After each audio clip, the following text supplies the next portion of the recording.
People deluded, I'm back again. Come on, Ian, man. Come on. Obviously, with that being said, I don't even think everything is patterned for me, people. Apologies for everything. I've been having a bit of a mare, as I always do. I'm a morning person, but I'm not a morning guy at all.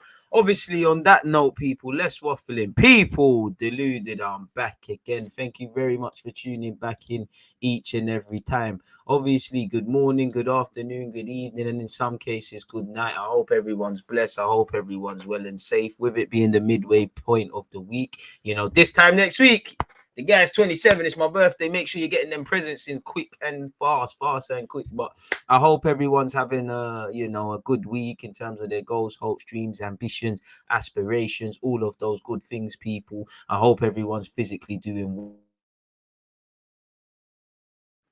Continue the health and whatnot, and as usual, I appreciate you lot's support on the best of days on YouTube and Twitch, especially as there's a lot of content to be getting through. Today we're here till whenever we go on to YouTube as well as Twitch for 11:30, and also I've opened it up to YouTube because it's Real Madrid Chelsea. It's a big game, but Twitch gang, I'm here with you all day, and it's 7:30, half an hour before kickoff. We're live for that, innit? So yeah, even if you're listening to this and taking this in on Twitch, if you can seek it in your heart, please hit the like button on YouTube. Let's fuck up the engagements. As you know, journey to 50k on YouTube, journey to 10k on Twitch. We keep working, we keep grinding, obviously, and one day 100k plus on both. DG Nation, we're growing. So yeah, we saw the Champions League yesterday. Darwin Nunez, it's a chance to run some propaganda. Obviously Liverpool doing what Liverpool do and winning the game, and obviously relatively, they did the job in Portugal, innit? So at Anfield, we all know what time it is when you go to Anfield. For Manchester City, we're going to specify on the game a bit more. I'd say for them, in short, the disappointment is probably, considering everything that happened, only got a goal really to go into the second leg. And obviously at Madrid's place, anything can happen, bearing in mind there is no away goals as well, so there's that cushion's irrelevant. Obviously, we're going to talk about Arsenal's top four race. One love to everybody who participated in the early voting. 57% of you, when I asked, is Arsenal's top four hopes over, said no, and whatnot. And again, obviously, well, you lot couldn't see, but I reset my router. So all the comments that previously came up via StreamYard, they don't come up now. So big up my guy B, big up Rico. I can't bring them up on screen, but I can read it out. We might as well start with that, innit? We might as well start with Arsenal's top four hopes and whatnot. Let me make a timestamp. Let's say 000 top four hopes. What else is there? Top four hopes / chances, let's say. But yeah, Arsenal's. Now, for my opinion, well, let's see let me say what my guy Rico said. Top four hopes are in the hands of Arsenal, and it's up to them to step up to the plate. We need to gather ourselves together and define that motivation to press on through the games to come, because every game is a final. As cliche as it is, every game's a final for West Ham United, Manchester United, Tottenham Hotspur, and obviously Arsenal. Facts. B has said, whether you make top four or not, was it wise to streamline the squad the way you have?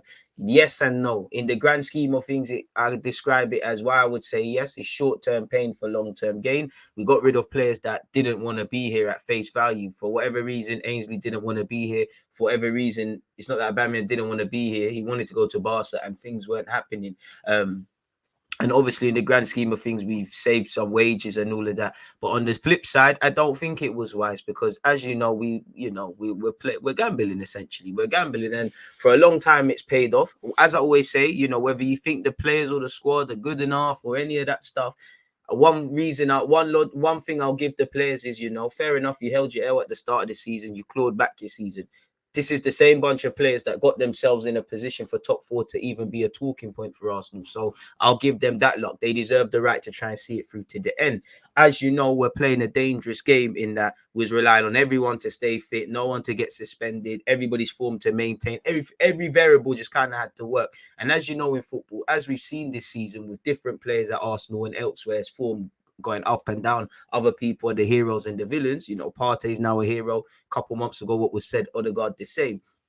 People probably onto Odegaard. We knew that's not how the cookie crumbled. And as much as it's you know, Arteta, you know, the fight, the determination, the building blocks, I think we're putting a lot of good foundations into the team now. As much as that's good and whatnot, football isn't Disney Channel. It's not a movie. There's, as lovely as that is, there's beautiful moments in life, but it's also harsh. We've played stupid games and won stupid prizes. You know, it's like everybody, some people might, you know, be reckless spenders and that, and then when they got no money in their bank account, then they want to act like the world's done them dirty, which it might have, but at the same time, we've been doing silly things.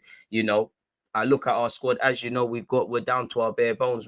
I feel sorry for certain young players because you're probably gonna have to throw them in at the deep end now. We all know in terms of a talisman and things like that, we haven't really got that. It's mainly the young players, and as you know, Saka, Smith Rowe, Martinelli can't do it all the time. And as you've seen, testament to them, but damning on the club. If they don't really do the business or it's not happening, then we're not getting 3 points. Typically, they're correlated between the two, as you guys are seeing. So that's the problem. We haven't got no talisman. Like I look at Spurs, again, I don't want to praise them, but Kane's finding his form. You've got Son. You see, again, we didn't bring no people in January. We've made the squad weaker. You see what the additions of Romero in the summer, you know, what that's given him, and him actually staying fit is like a new signing. You know, no coincidence they defend a bit better. Kulusevski, Bentancur especially, because if Bentancur's not there, I don't think Spurs are in the top 4 debate, because they did that just by him doing the basic competencies in their midfield. He's improved them. Kulusevski's obviously getting goals and assists and sharing the workload with Son and Kane. They've obviously got Conte. I can't rule out United because they've got Ronaldo, regardless of where they are. West Ham, David Moyes, they go marching on. So we haven't really got that. When you look at the principles, yeah, we're probably, I wouldn't say overachieving, but in comparison to what we were last season and what we probably tried to achieve, we're overperforming if we fall in the top 6. But at the same time, if we miss out on 4th, it's an L. We haven't got no talisman. We ain't really got any goal scorers like that. Again, depth is a problem. And for us, because of, we had to reset the squad. We've got a first choice 11, but we've got a first choice 9. The midfield and strikers, the one gaps. We then know that the first step is to get a certified 11. Then we need to think about depth, you know. But there's no way of doubting it. Depth, we've made ourselves weaker. Okay, cool. You didn't want to bring in the striker, but fundamentally, we went into the window in January with 4 strikers. We left with 2. Aubameyang and Balogun left. We didn't bring no one in. Yeah, we tried to bring one in, and I actually respect not bringing in people for the sake of it, but we didn't bring one in. Whether that's poor planning, whether Eddie was able to do things, whether we got hoodwinked, whatever, we haven't got that. And goals change games, you know. Again, the half chances, as much as I think Smith Rowe in the last 3 games he's played has had chances to score, he's trying to develop that asset. You know, you look at the half chances in the game against Crystal Palace and potentially Liverpool. Look at Liverpool with Jota. If you have someone who's a goal scorer or a striker or whatever, these things can buy you time. Obviously, the way Arsenal play, we haven't got that number 8. So then when you start seeing fullbacks not allowed to play, obviously Tierney's had to be more withdrawn because Tomiyasu ain't been there. And obviously Cedric and Tavares is Kalam. That kind of harms our build-up play to go with no number 8. Then obviously you're seeing Lacazette drop deep. It doesn't always work. So again, the injuries have a knock-on effect on our build-up play, especially if you have to move Xhaka around or whatever, or Partey's injured. So we're betting on a lot. So that might kill the fluidity before you talk about the run of games. So I do think there's plenty of reasons for Arsenal to be positive about top 4, but there's also reasons to be fearful. I think it's a mixed bag. We're in a fight. Like I said, us, Spurs, United, West Ham United. It's like all of us have linked up. We've gone to the park. You know, we're all throwing up our fists and may the best man win in it. You know, there's a prize on the line. It's like Royal Rumble. Everyone beat up each other. The winner, last man standing thing. We're in a fair fight. We're throwing up our dukes. We've taken a knockout bang right now. We was winning the fight. We was getting cocky. Someone blindsided us, gave us a snake bang like Crystal Palace did. It's made us a bit groggy and you know, we need to find our bearings. You know, this is where we need to react now. We need to get back with it. We're seeing that white mist at this moment. That's what it was. It was a punch in the face, Crystal Palace. We need to go again in it, and we need to hit back ferociously against Brighton. I do. Reasons for confidence is that I don't like.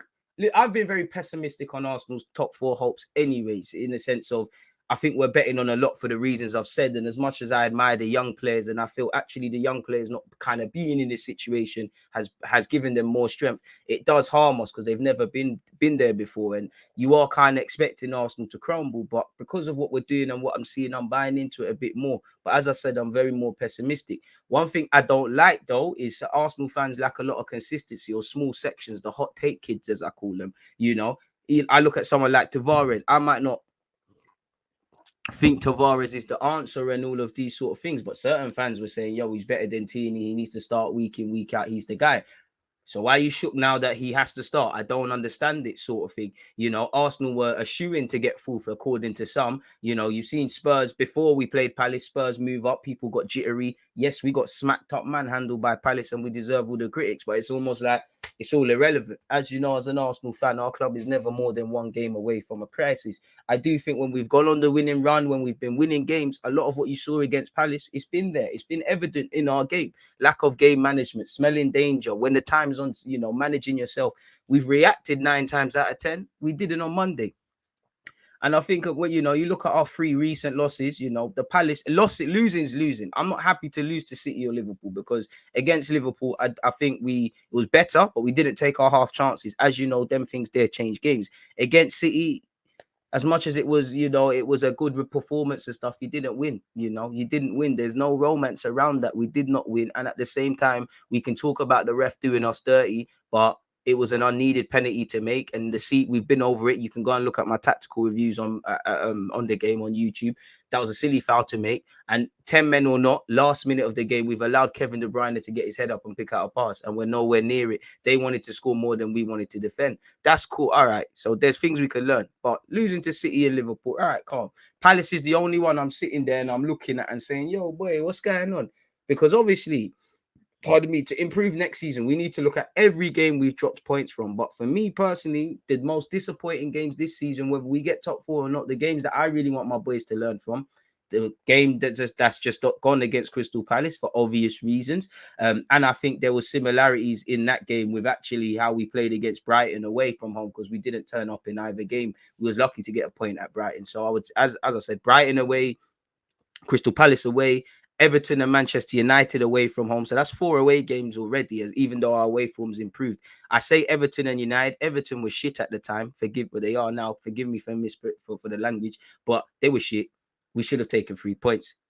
Crystal Palace, respectfully, you know, we're helping out Vieira, but we had to be the team in 5 games to allow them to win at home. These are the things we've got to go over. Everton and United are for me, because you need to be able to go to Goodison, Selhurst Park, Old Trafford and get points if you want to do serious things. But specifically on Wayne Rooney's 2 former clubs in Everton and Man United, we were winning those games from winning positions. We didn't do anything. And I would throw Burnley into that as well, because ultimately we struggled to break down the low block in it. And that was 2 points dropped. And again, you can't do the ifs and buts thing, but if you just got 3 points or 4 points from the many games I said, you know, our outlook looks a bit better. Football comes down to fine margins, much like this Premier League, especially when you look at fourth. Everyone who's fighting for fourth is because you've been inconsistent among the season. So yeah, man, I still think we're in with a fight. We've still got a game in hand that needs to correlate to 3 points. You know, we've still got games to claw points. One thing that makes me nervous is probably, like everyone, you're relying on other people to drop points. But the narrative changes all the time. If Arsenal win the next 2 games and Spurs and the rest do shaky, what's said? Spurs have won 2-3 games on the spin. If they lose the next one and United win the next 2, what's going to be said then? So the margin for error is getting smaller and smaller, and you know that's what kind of concerns me. I do think mentally we've turned the corner, so they're the reasons to be confident, in my opinion. My fears is we're now suffering injuries to key players at key moments, and for me, why I was scared for Ramsdale, who's now come back, is I know there's bare leaders, but he's an evident leader. Tierney's an evident leader. Obviously, if Partey gets injured, much like Tomiyasu, this has knock-on effects for the spine of the squad, the build-up play, etc., etc. Just downright better players. I still think we're relying on young players. Obviously, the Smith Rowes, the Sakas, the Martinellis, etc. Even Odegaard to a degree, as well as Ramsdale, Ben White, and Gabriel. And all of these names probably showed their age at Selhurst Park. We're relying on Tavares and probably Lokonga, who are still raw, still getting to grips with the game. Like at this moment in time, Tavares is someone you can't trust away from home. He's better against a low block. He's a winger for me, learning to play as a fullback. You know, he's played 21 times for our club, 41 times for Benfica. He's learning the game. He's learning different how to think properly, how to ask yourself the right questions on a football field. He's relearning how to defend. He's unlearning bad habits. But saying that, as much as that is that, football's about 3 points. Tavares away from home is a flight risk. You know, he's shown it against Forest. He's shown it against Selhurst Park. He's shown it at Old Trafford. He's shown it at Anfield. You know, he's shown it several times, really. Lokonga looked better off the bench, but he's another one that's probably suffered and looked like he's feeling sorry for himself. So relying on them two young players, I back them, especially Lokonga. I don't know for Tavares. I'm trying to bring a next left back into this club just because of Tierney's injury records now. But we're relying on them, and they're still raw, and they're learning the game and whatnot. We lack talisman. Like, big up the young players and everyone, but we lack talisman. We lack evident talisman, people that can give you a boost. This is now the time where someone might, just because somebody scumbags some goals, like Kane might actually he could end up with 20 league goals.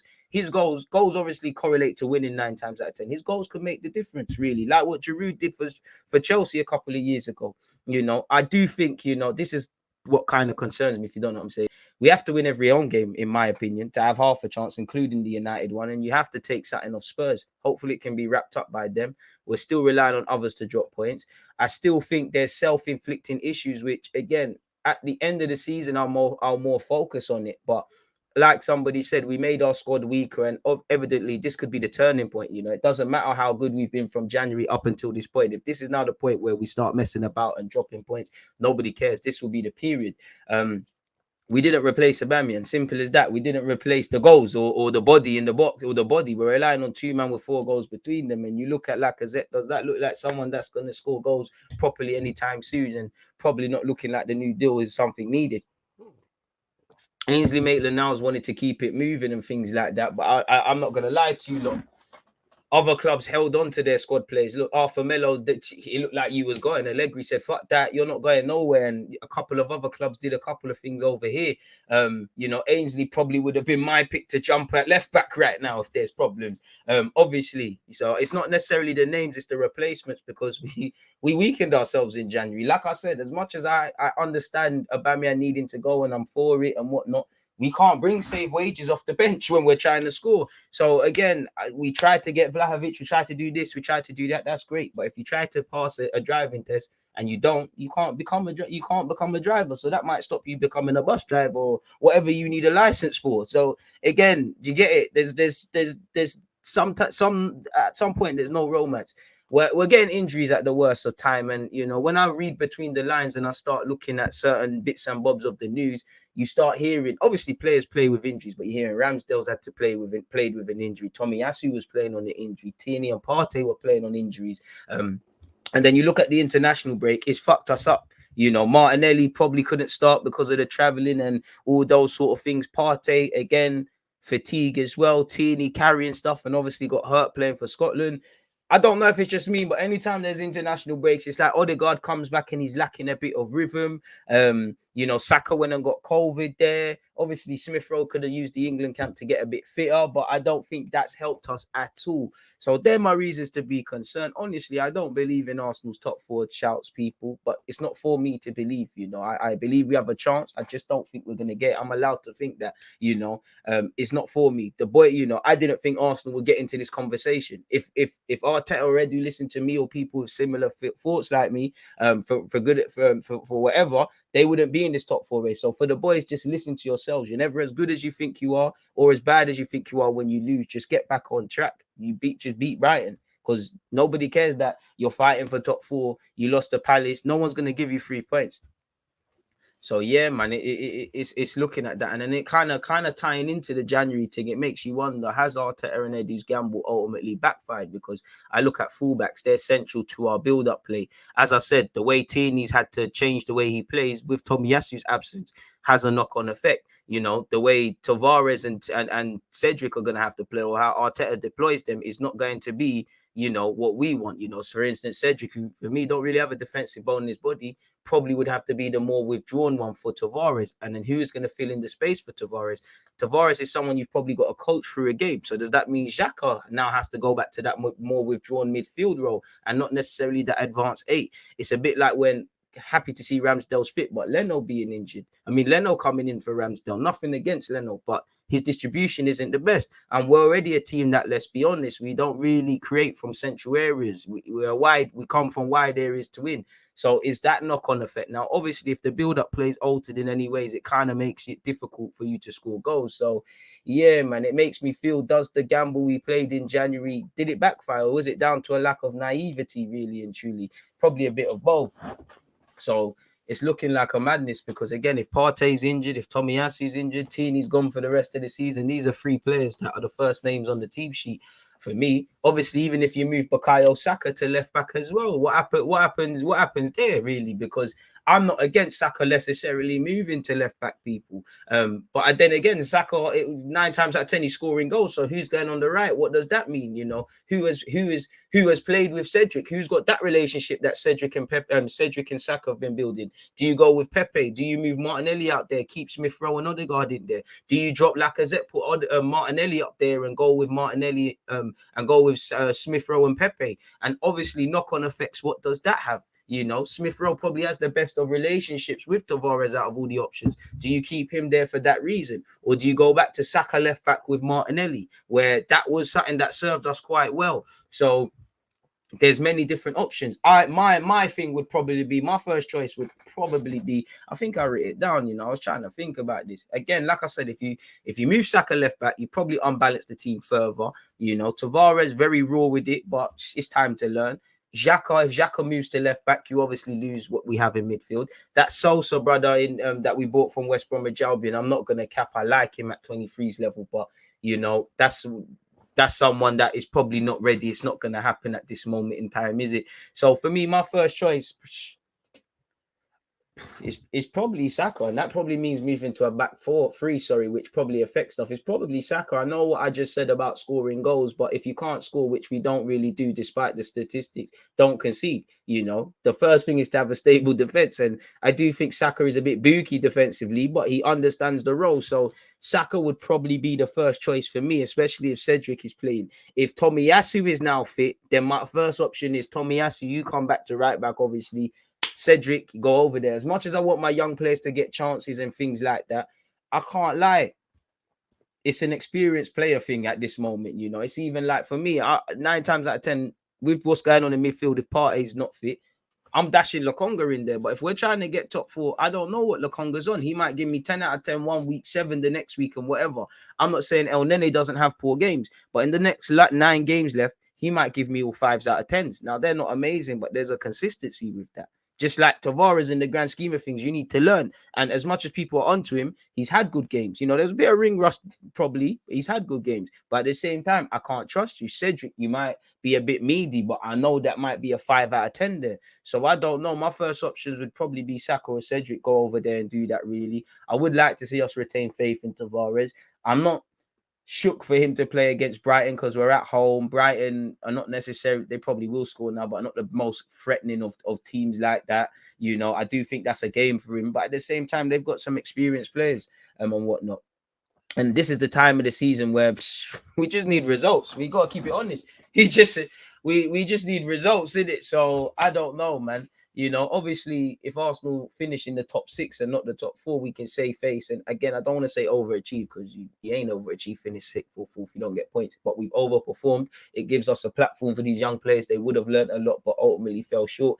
But it would feel like a failure. So I can't lie. For me, I'm bringing in the left. I've changed my... listen, if you asked me 48 hours ago, left back or right back, I would be screaming back up right back.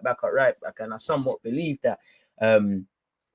But I can't lie. I think left back for me has jumped up the queue now, man. I think backup left back or a proper rotation option to fight with Tini, someone who's evidently levels or better than Tini. For me, Hickney, Luke Thomas ain't better than him, but I would just there's more options, but I'd see what Leicester are saying around that because he just moves like a left back. Tavares is probably better as a winger. That's why he comes on there. I just think, listen, Tierney's still my captain. He's still most important. He's still someone I'd build the team. One of the guys I'd build it around. I'm still happy he signed a new deal. Flying Scotsman's still my guy. And some of his injuries have been like my man's been pushed and bust his shoulder. There's been he gets this injury, this brittle tag, and it's not fair sometimes when it's impact injuries. But at the same time, there's a lot of injuries. You're like, bloody hell, Tini, can you stay fit? I can't trust that you're going to be fit for a long period of time, even though technically you have. So for me, I like to bring in a left back that's 30 because that's what scares me. The fact that there's no Tini, the fact that this thing around Tomiyasu, the fact that we're waiting on scans with Partey, these are the things that scare me probably more than Eddie and Nketiah and Lacazette not with an inability to score goals. Whatever we say, the squad is Arteta's now. So rightly or wrongly, everything is the gaffer's fault as well as the players, really, in the same way we win, lose and draw together and all of those things. So we're going to have to see, man. That's the Arsenal segment done. Before we get into Darwin Nunez, people, 100%. One love to you lot tuned in across Twitch. Don't forget it's a jam-packed day of Twitch business. What would he say? Top 4 hopes / chances, left back options. Arteta / Eddie Gamble. Let's call it that. One love to you lot. I've been doing you lot dirty, man. Big up you lot, man. Morning, DG. Hope your day is as good as my team, bro. Hey, your team's not really good. So do you want me to have a good day or not? Big up THFC _ Trey. You're normally here, and support you, but that one there's kind of crazy, man. Kulusevski's cold, bro. Diaz is clear of him though right now. Impossible. It's still in our hands. Come on, man. This is the time to jump in 100% and back boys, not spread negativity. I believe right up to the point it's mathematically impossible. I hear you and I agree with you, but where have I spreaded negativity? Where have I said it's impossible? I've asked the question.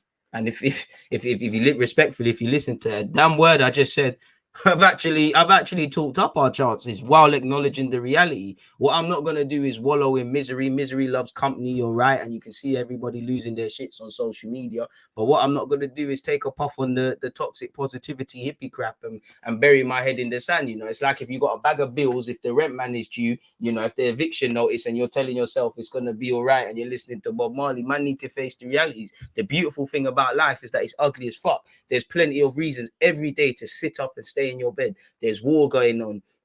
The government are crippling people buying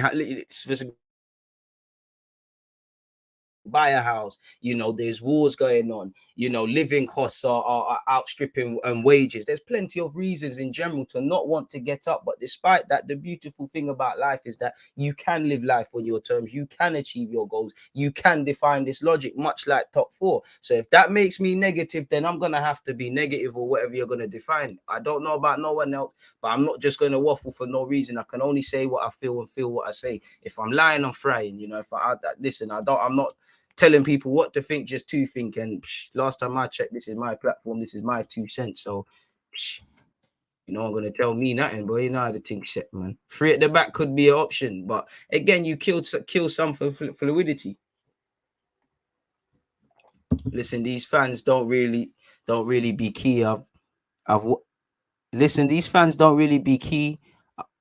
What they are saying, that's why there's an overreaction. Oh, really believe, trust. Man, live in hot take land, man. When we win, man, want to waffle. When we lose, man, want to chat shit. Have you been fasting, my bro? Not this Ramadan. Ramadan Mubarak. I can't do it this year. I did do it with my Muslim brothers last year. Real big arcs, man.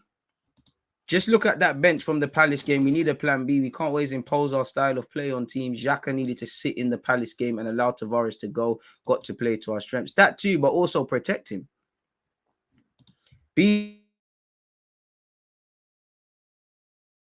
Still, I can't lie. What's the time, by the way? Beating Palace for full spot then and now will bite us in the backside. We let go of Arsenal because we finished 4th, yet the fan base thinks it's amazing that we could get 4th. Times have changed. I hear you. But disappointed. This is unpopular opinion. I just like with the Emre game, I disagree with the Palace one. Yeah, Palace losing to Palace then and now has dented our top 4 race. But there's been plenty of other games. That logic or that rhetoric says that we've been, not you, but necessarily, but we've been perfect up until that. There's been other points like that season where we dropped points. Palace at home, points from winning positions. Palace took 4 points of us. We didn't turn up for Selhurst Park. We didn't turn up for that game. We were, we were quite fortunate to walk away with a point at home. They never had Zaha when we played them at the Emirates. And after what you saw at Selhurst Park, you're happy, innit? Brighton at home, Brighton away, we're lucky to get a point. Burnley at home, as I said earlier, Everton, Manchester United away from home, should have walked away with 3 points. Of course, you could throw Chelsea so far, Manchester City's 2 games, Liverpool out there, Brentford at the start of the season. You could throw that out there. With the exception of Brentford, I would probably allow them because half of them are write-offs and we shit. So I don't know about none of that, man. I don't know about any of that, but fair play.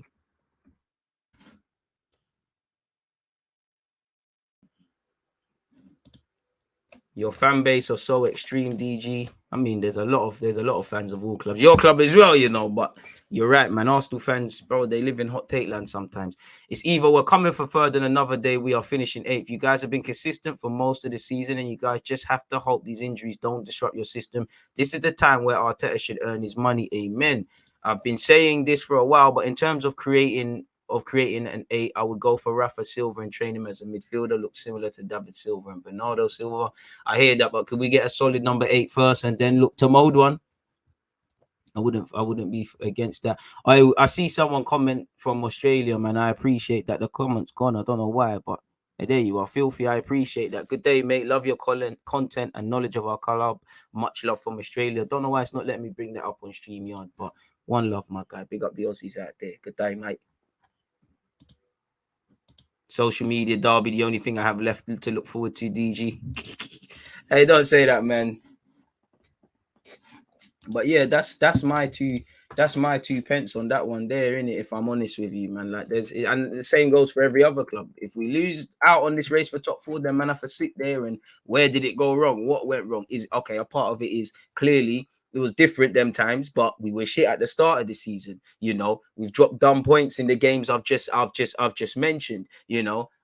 Other way of looking at it, January, why didn't we bring people in? Obviously, the squad and the age we're at, we need to learn one system before we can start fixing up other things. But it feels like we need to learn to play multiple systems. Like obviously 4-3-3, 4-2-3-1's my thing.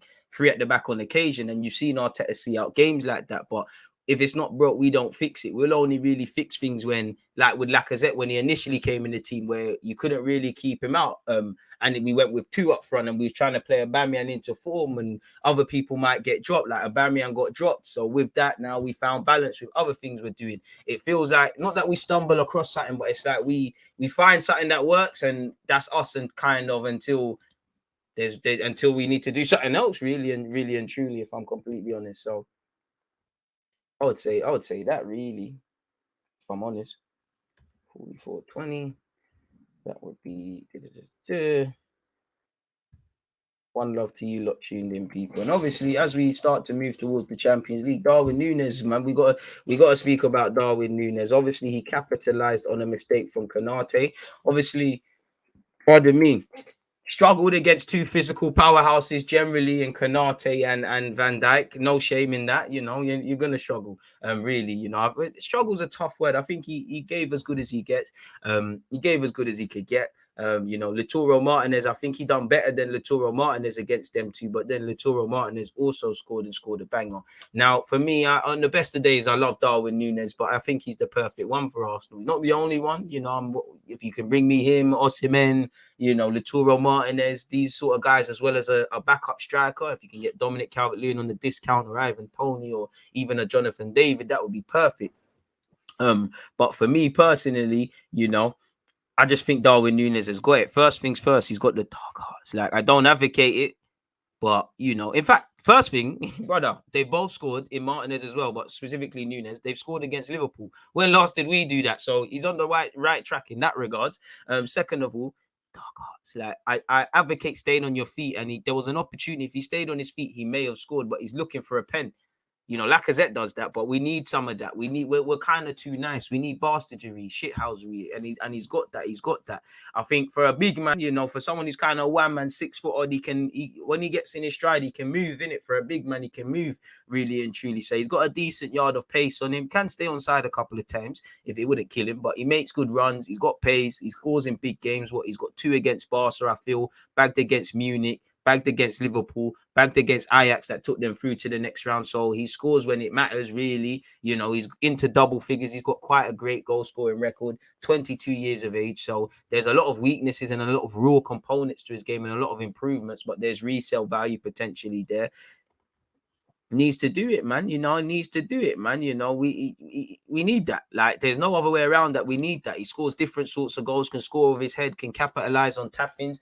I love the way he makes runs kind of from out to in off the last shoulder. You know,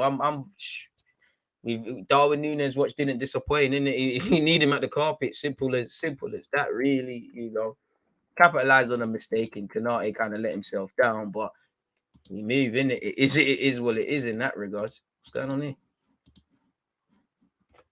I want it. All right, cool. Obviously, with that, we might as well speak about the Champions League. Now, obviously, where the Champions League is concerned, where Liverpool are concerned, it was written in the stars that Luis Diaz, the former Porto man, had something to say against Benfica. Technically gets a goal and assist.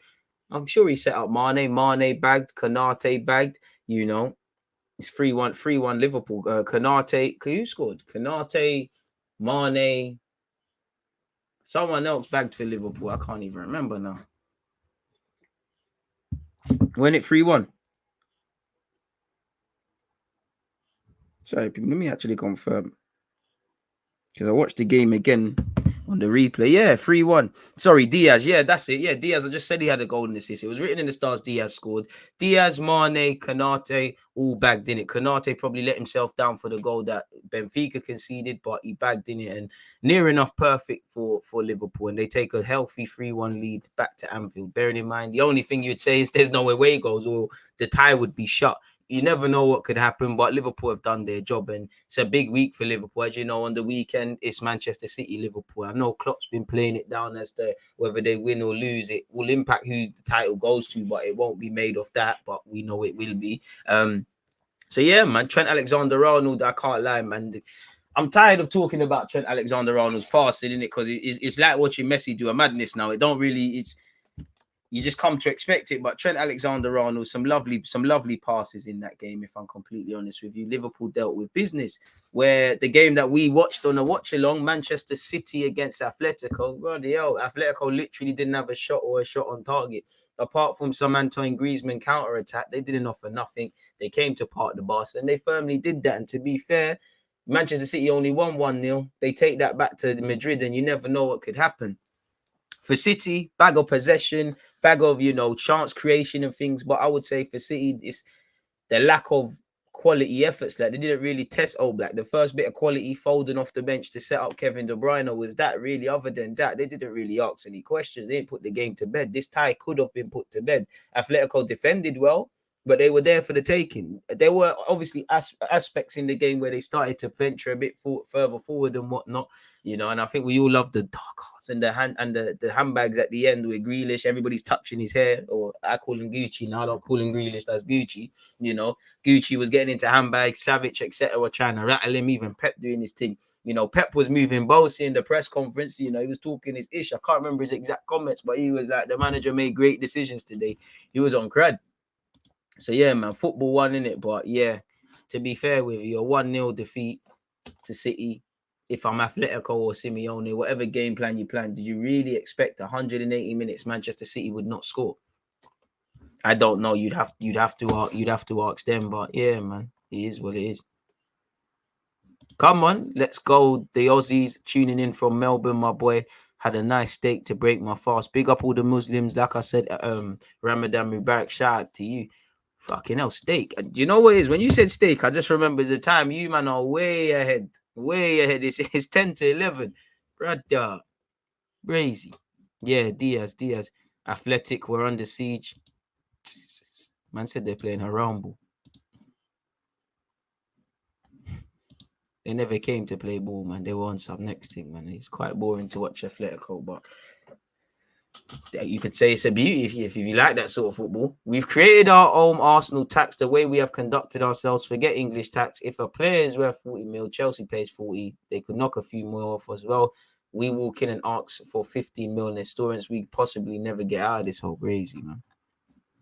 I do think last summer we spent correctly though. Like it showed what you can do if you just buy things correctly. But you know, everyone pays an installment. I can't lie. City, you know, clubs would be broke if when they linked with 8. You think, man, I'm not saying you, but in general, man, are not running 80 million, just 80 million up front. Obviously, if you activate a release clause, it has to. But there's installments. There's all these sort of things in general. Good signing for them. Literally, bro. Liverpool's recruitment's elite, man. It's elite. People look like they've been there for 10 years. Obviously, today, people, you've got Unai Emery's Villarreal against Bayern Munich. Bayern Munich might even try and play 12 players again, like in the league game the other day. I mean, no one probably gives Villarreal a chance, but you know, Emery's the underdog king. I'm supporting Emery. You know, hopefully they can do a thing. If not, then it's peak. Away from that, obviously, you've got the Carlo Ancelotti / Eden Hazard derby, the Claude Makelele derby, actually, as well. You know, you've got Chelsea against Real Madrid. I can't lie, unfortunately, I think Chelsea might do it. But of course, I hope Benzema and Cole, you know, deny Chelsea, or at least put a temporary roadblock in the way of Chelsea looking to win a third Champions League and possibly retain it as well. Like, how many teams have retained it? And off the top of my head, I've only seen Real Madrid retain it. Barcelona didn't even retain that. They didn't win it in 012 after winning it in 011. And they didn't win it in 010. I swear that was Inter after they won it in 09 in Rome. But to be fair, last summer we did buy the correct signings rather than flashy. You know, man weren't rating Ramsdale's thing, bare of them. But yeah, just do the right things, really. You're right in that regard. You're fully right. Big up Ake as well, because he had a quality game. You know, people thought he was going to get thrown to the wolves. We all did, but he did what he needed to do, man. So shout out to Ake in particular saying that. What really was there, man. So yeah, only Real Madrid have retained it. So yeah, no, I was just thinking, yeah. So I've never seen a team retain it apart from Real Madrid when they did the mad thing. But yeah, man, you know, I definitely don't want Chelsea to do that. So let's put a spanner in that works, please. You know, simple as that. Like it's one of them ones, if I'm completely honest with you. Let's start looking at some general footballing news that concerns us as well, people. One love to you lot tuned in. Don't forget, people, it's a jam-packed day of content across Twitch and YouTube. You've got Champions League watch-alongs. We're going to have a more Arsenal-focused live stream at 11:30. These are all on YouTube as well, by the way. What have you said here? What's your thoughts on the future of Saliba? I hope he gets an opportunity next season, but it'd be interesting. It'd be interesting to see if he does come and stay the first half of season. And what I mean by that is from August to next January. So I think he deserves a chance, you know, even in situations like this where, again, you could say, you know what, Gabriel and Saliba, you man are the centre halves. Ben White, you're going to shift over to right back. And then, you know what, Cedric, you're going to do the left back thing. Or you could quickly switch to a back three, pattern up things and get away with it there. So, yeah, man, I would say that really. And I would say this season, whether it's been the Saliba thing, whether it's been Laka and Aubameyang at the time, Odegaard and Smith Rowe, Tavares now, Lokonga, football fans or specifically Arsenal fans, they talk about depth, but I don't think they understand it. They always say, don't buy this player because we've got this, or we don't need him, or they write players off. They fail to understand over a 38-game period. You know, you need a whole squad. And at the end of the day, we've got a young squad. Very few players are going to be amazing from August until the end of the thing. So other players have to stand up to be counted. So I hope Saliba gets an opportunity. But if I was him, I'm not signing no new deal until any talk that you have for me of the plans, I'll get to see it, really and truly. You know, we hear Saka, Martinelli, and him all contracted until 2024. We're trying to pattern that and give them new deals. Pepe is also the same contracted until the same time. You haven't really heard anything regarding his future. So maybe that, not hearing anything, maybe that is hearing something, if I'm completely honest with you. So yeah, let's start looking at what's going on in the world of football, people. If we go to the Athletic first, I mean, I don't need to show you like that because that was just for us yesterday.